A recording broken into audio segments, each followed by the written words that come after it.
Hey everybody, it's your boy Captain Hunter. Welcome to Captain Hunter's podcast. Really appreciate you all taking the time out of your busy schedules to check out this episode, and I'm sure that this is not going to disappoint. Brother Tyrese from Transformers and from songs and from Fast and Furious movies has kicked the hornet's nest. I mean, just talk about kicking the hornet's nest, right? He's just walking along and just, there's a hornet's nest. Let me go over there and just... But I think that he's really trying to expose some of the problems that he has witnessed within our community in comparison to other communities. And I think that any type of real logical analysis, I think that we had to say that Tyrese was on to something. Now, I didn't know what I was going to name this, but as I was going through the songs and trying to remember what songs he sung, I remember this song called How You Gonna Act Like That? So Tyrese, how you gonna talk like that? How you gonna act like that? What do you mean you wish you were born a certain way? So let's read through this, right? So I got this from Instagram, from the Shade Room. Shout out to them, right? So Tyrese, sometimes I wish I was born Latino. I mean, the Latin community is grounded in family, loyal entrepreneurs, businessmen, and women literally represent the dream, the grind, the hustle, doing whatever it takes to stick together against all odds. A couple of hashtags. I don't know if that was deleted. I don't know what's up with that.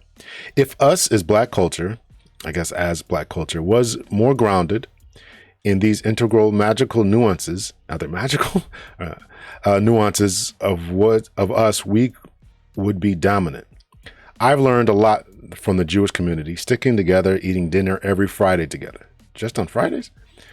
I've learned a lot about the Muslim community throughout all my travels in the Middle East. They have a father structure where they honor their fathers in the Middle East. The thinking and the mentality is that they would much rather have a son over a daughter because they know there is nothing like leadership of a father, in all caps, and a man being the head of the household. Let me pause right there. I totally agree that we ought to eat dinner together. Even in the Black community, you know, the community that I grew up in. Let me just talk about my upbringing, right? So I didn't have a father either, and so I looked to a lot of my uncles, and even the people in my church, the men in my church, and we ate dinner together. We ate dinner sometimes after church on Sundays. We would go to different people's houses, eat. And then we had two services. We had a morning service, which would end around 2:30, 3 o'clock. And then we would go eat at our friend's house, and then they would bring us back to church that night for a 7 o'clock service. That was the way I grew up. And so we got to see different peoples. We got to experience different cultures and all that. And all of those instances, there were fathers very, very much present in the Black community. So a lot of what I see in the manosphere, I cannot identify with. Even though I didn't have a father myself, I saw good, strong father figures. I had uncles. I lived in a 3-family house that was bought by my great-grandfather. He endured a lot of racism, but he worked as a janitor in a factory and then saved up money and then was able to purchase his own 3-family home, three-story, 3-family home. And then he put his family in that home. And so I grew up in that home. I never met the man, but I certainly benefited from his hard work and labor. So I can identify with what Tyrese is saying that what he lacked, and or saw in other communities. And I certainly can understand if you don't see it in other communities, then it's problematic. But I saw it from my church family, and I saw it in my own uncles, and of course I was a recipient of it. So then, you know, he talks about the Jewish family eating dinner together every Friday, right? So I wasn't perfect, but we tried to eat together for my family. I took my kids to practices during the week, and sometimes, you know, we'd stop and get, you know, some fast food or something like that because they had practices and try to make sure they get homework done and all that kind of stuff. I was coaching many of their sports at the time, so I had to coach other sports and bring them to their sports. And we were gone like 5-6 days out the week, just trying to make sure that they stayed active and all that. So. But if you don't grow up seeing that type of thing, then it can be a problem. I admit that. And I can remember the first time that I saw, and I started hearing this type of thing, and I don't know the year that the movie Soul Food came out. I would say about 98 or so. And I think I was already working as a police officer at the time. And I can remember seeing the dynamic of that, right? The woman was, or the mother, the matriarch she was the matriarch, right? And that's not something I could identify with. My grandfather was around, and I had uncles. This wasn't something I could identify with. Although I did see it in other people. I did have a friend of mine whose mother was the matriarch of her family and ran the family. And then, let me see. And then what other movie came out? Big Mama's House with Martin Lawrence, right? Everybody's going down south to Big Mama's house. I didn't have that. I mean, my grandmother lived in the same city as I did. I went to her house a couple times a week. She lived literally right around the corner from me. So I went to see her and visited her often. And she got older, and as I got older, I was there 2 or 3 nights a week at my grandmother's house.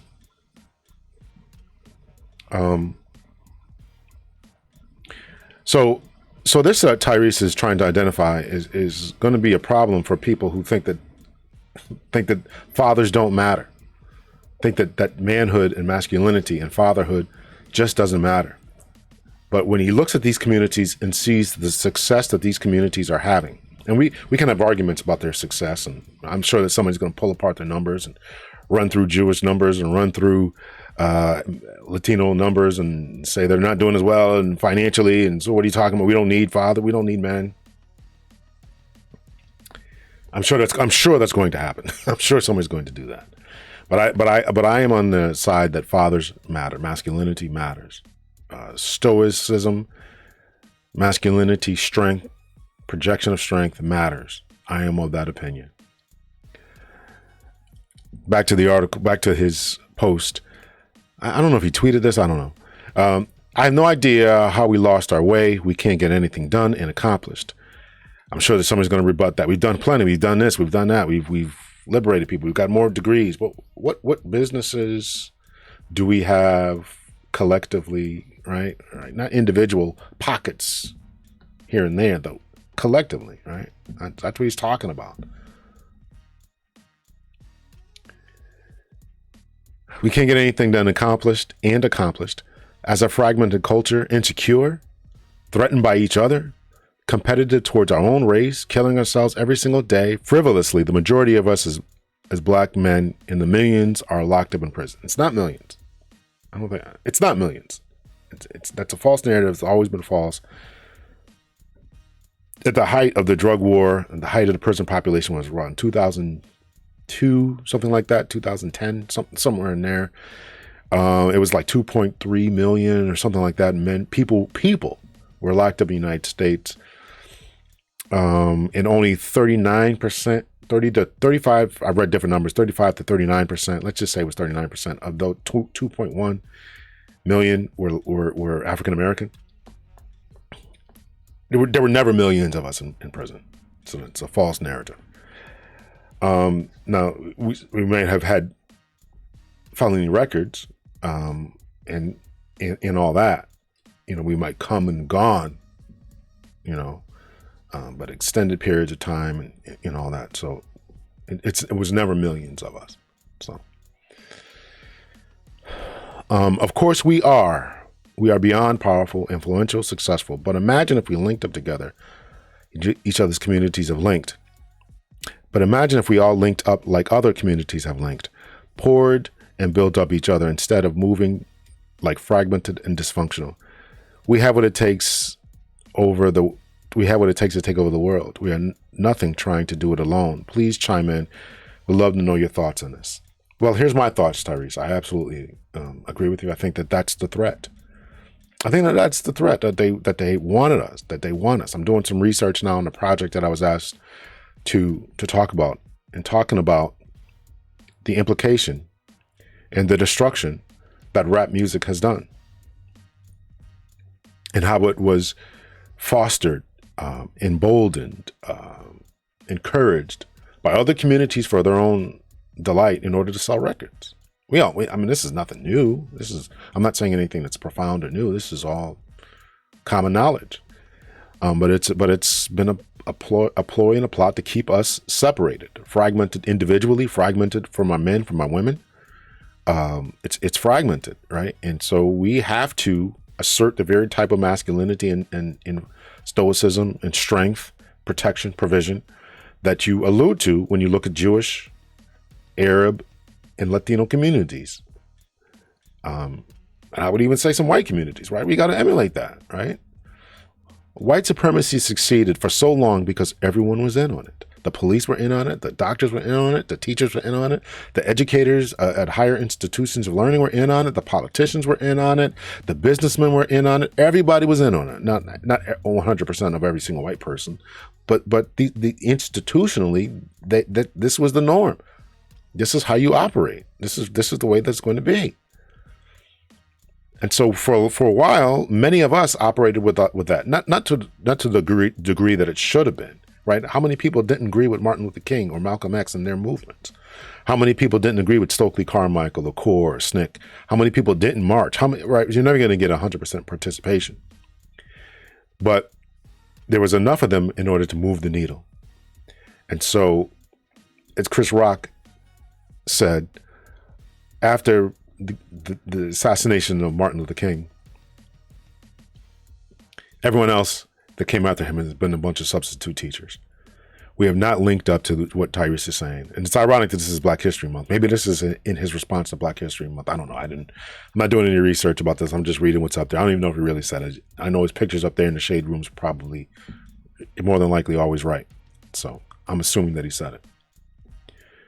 So listen, how do we first I think that we have to recognize on an academic, intellectual, political level that this was done to us. We're never going to get that certain things were done to us.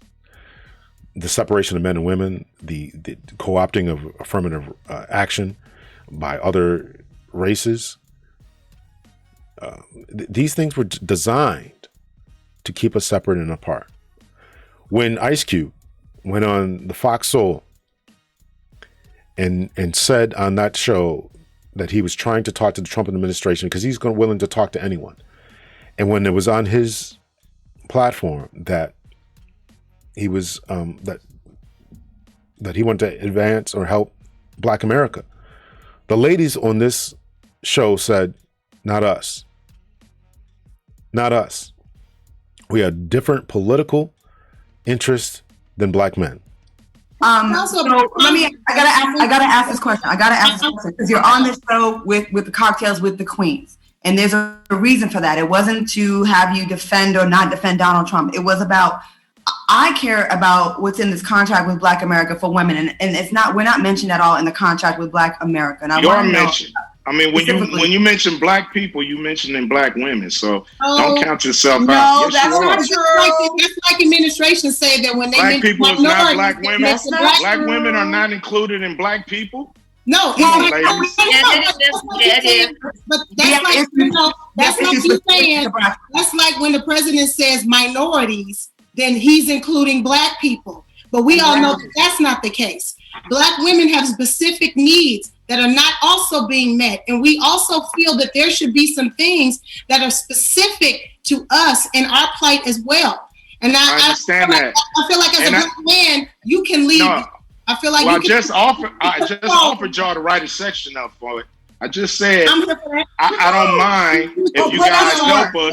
If you guys help us write a section. No, I've been open to all kind of experts in putting this together. It wasn't just me. We dealt with experts in all fields of this contract with Black America. So we're willing to deal with experts in the section when it comes to women. So that's no problem.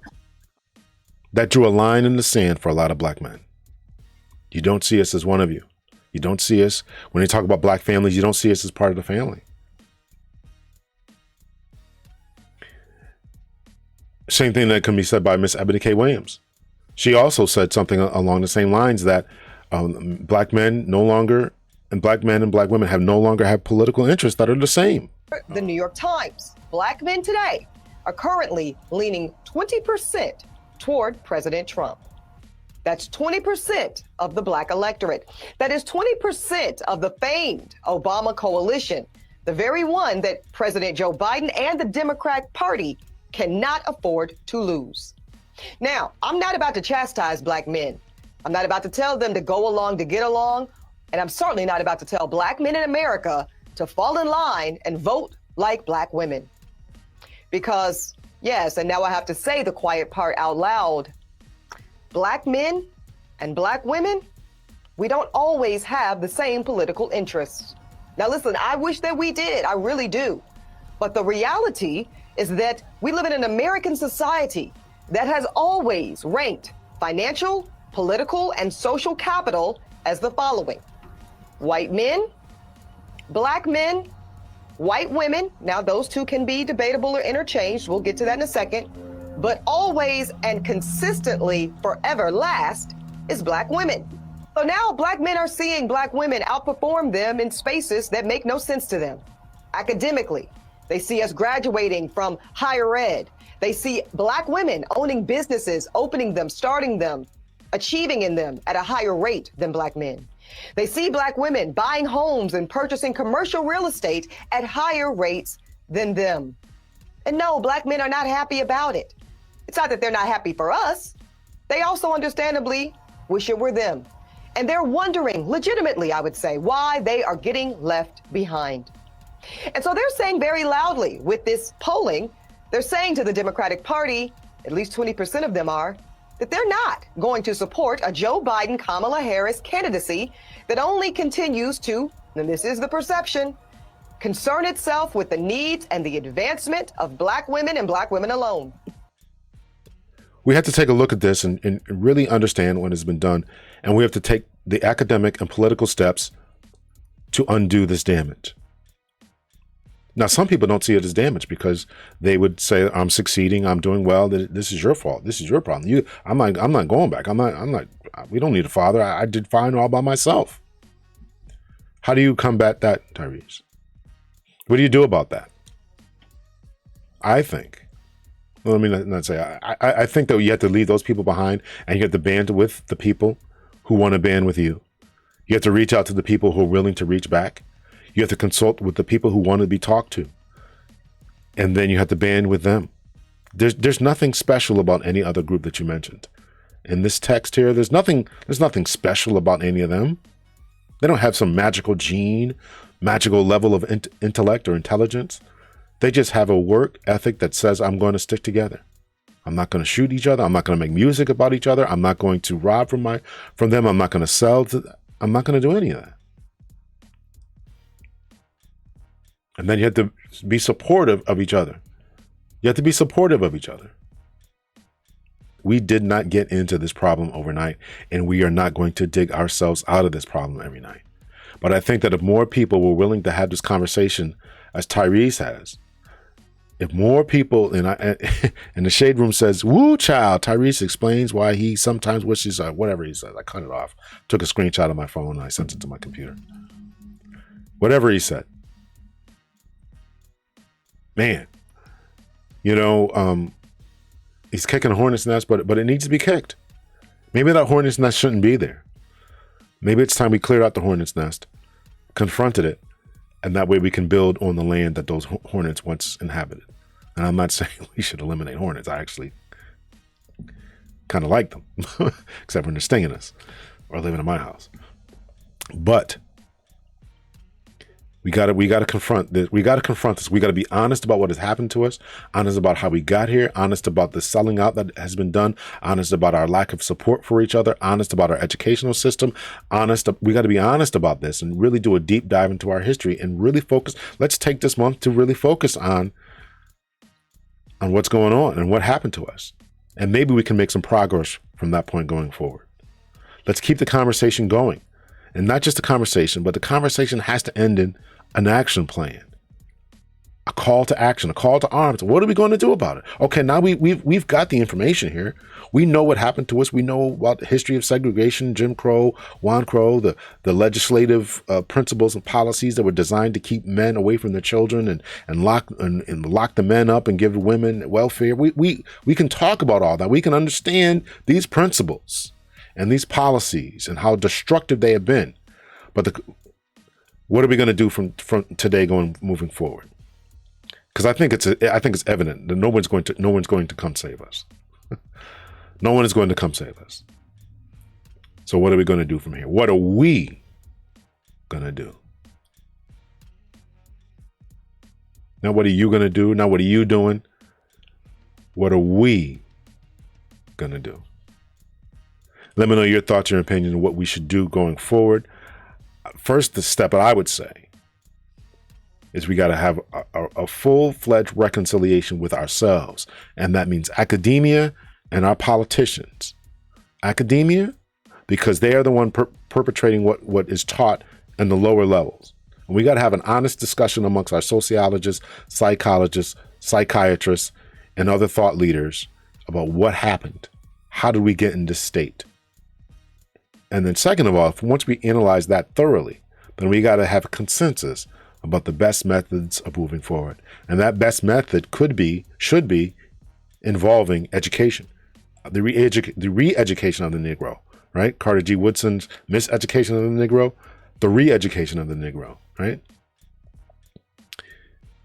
Re-educating ourselves, a concerted, full-fledged effort to cease this gender war, a concerted, full-fledged effort to support Black businesses, a concerted and best effort to make sure that we develop new standards about how we are going to advance our culture and what our culture means. It means developing ways of eliminating people who are destructive to our community. And I'm not saying eliminate them. I'm saying that they should be ousted, canceled, and not considered part of the Black community. That's what I'm saying. Those are just some of my suggestions. You need to brainstorm this, and we all need to come together, because I think that Tyrese is absolutely right. When you look around and see, I mean, think about this. There's an entire movement of men, Black men, talking about going overseas away from the women that they were raised with, their aunties, their cousins, their mothers, their sisters. They're trying to get away from women who are like that to a different place where the women are completely different. Think about that. Think about that.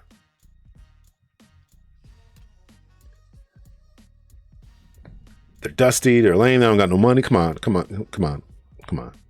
They got money to move, don't they? They got money to go over, they got money to travel, don't they? Stop it all that.